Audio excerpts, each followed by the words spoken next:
What do you make of this early voting and what read you're getting from it? Of course, a lot of these early voters, with the exception of those today, did so before being apprised of these latest developments in the Hillary Clinton email scandal. What do you make of it?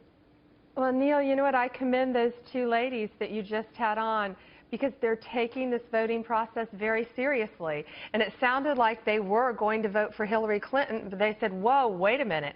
We need to hold on. We're not prepared to vote today. We need to learn more about this.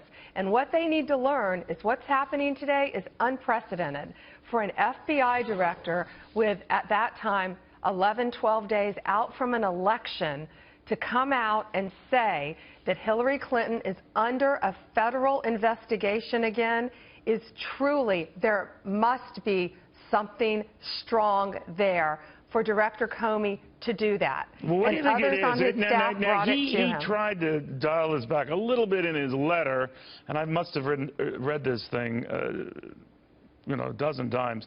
Although the FBI cannot yet assess whether or not this material may be significant, I cannot predict how long it will take us to complete the additional work. I believe it's important to update your committees, talking to these various committee chairmen in Congress, about our efforts in light of the previous testimony. So he knew what he was stepping into. He probably counted on ranking members of these committees coming back at him, like Elijah Cummings and John Conyers, to tell the world what he has. Hillary Clinton demanding that as well.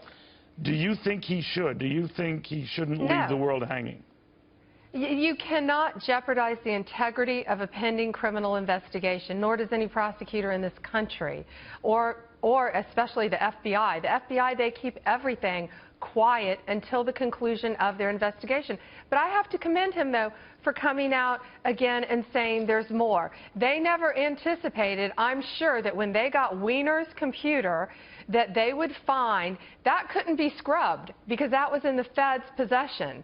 And yet, looking at a child porn case, they come across emails from Huma Abedin and probably Secretary Clinton. And they must be extremely significant for 10 days now out of an election for them to open an investigation. Let me put it this way, Neil.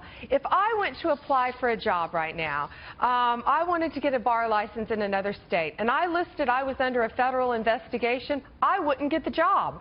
You went to apply, you wouldn't get a job.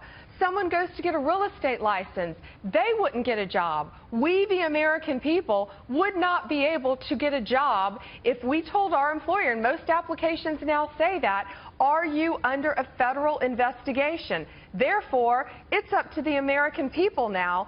They're the employers. And they are considering hiring this woman for the highest office in the land. I know, but to that point, do you agree with Congressman Cummings and Conyers that he should share that information?